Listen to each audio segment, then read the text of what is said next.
So if I became your man, what happens? I can't have no other chick? Yeah, because a relationship for me would absolutely not be my man messing with other women. Larissa questioning Michael instantly turned into one of the most awkward conversations because the energy between them felt confusing from the start. Instead of looking natural, the entire interaction felt loaded with suspicion, mixed intentions, and unanswered questions.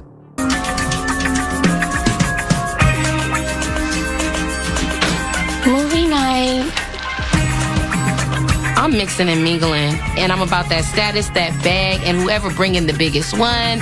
Last time I saw Trick, he's willing to take me to the studio. So now I'm interested to know what Michael is going to bring to this table. Since we're going to be spending time together, I want to get to know you better. First off, what does queen treatment look like to you? Like how should a queen treat me? No. How do I treat a queen?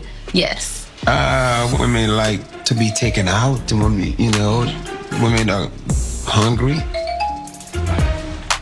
What's the most spontaneous thing you've done for a woman? I think the most spontaneous thing I've done in the last 10 years is like when I proposed to Ryder on Breakfast Club. I mean, I'm sorry if I not what you want to hear. That's fine with me wanting to hear. Okay, just... Only because I feel like we know you're really not going to marry her. But when it comes to me and you, what do you see like us doing in the future? Future? I mean, I think, Because you like multiple women, correct? Yes. So if I became your man, what happens?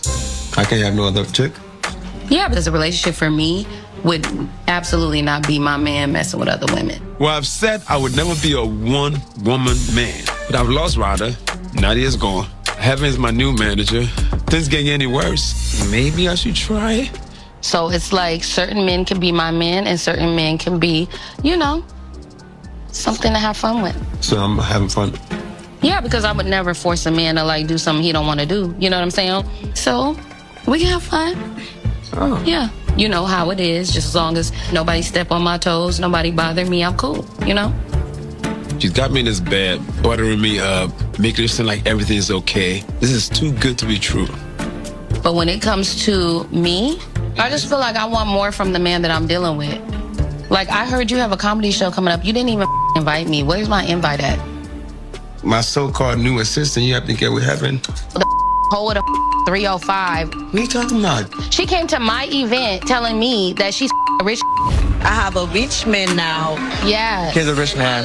Absolutely. Okay. I just didn't know that you was the rich she was talking about. I just thought you was okay. You just said, Mike, well, long as we're having a good time, why you worrying about everything else? I mean, why can't you just call Heaven and get on the list?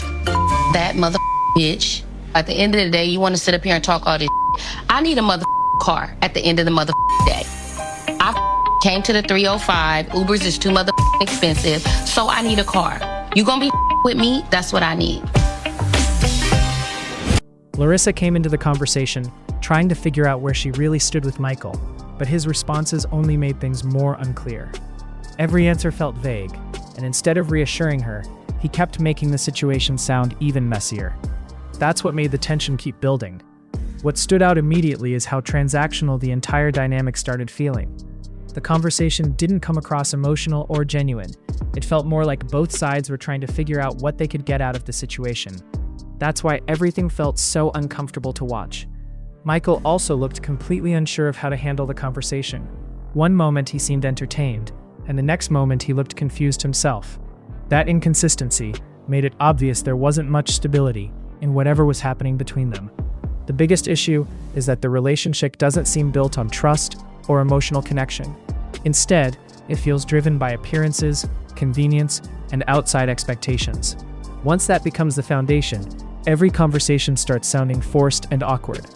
Larissa clearly wanted answers and reassurance, but Michael's reactions kept creating more doubt instead of clarity. The more they talked, the more disconnected the entire situation looked. At the same time, the overall dynamic carried this sense that neither one of them fully believed in what was happening. That's what made the scene feel chaotic without even turning into a full argument. This kind of messy and questionable relationship drama is exactly what keeps love in hip-hop Miami.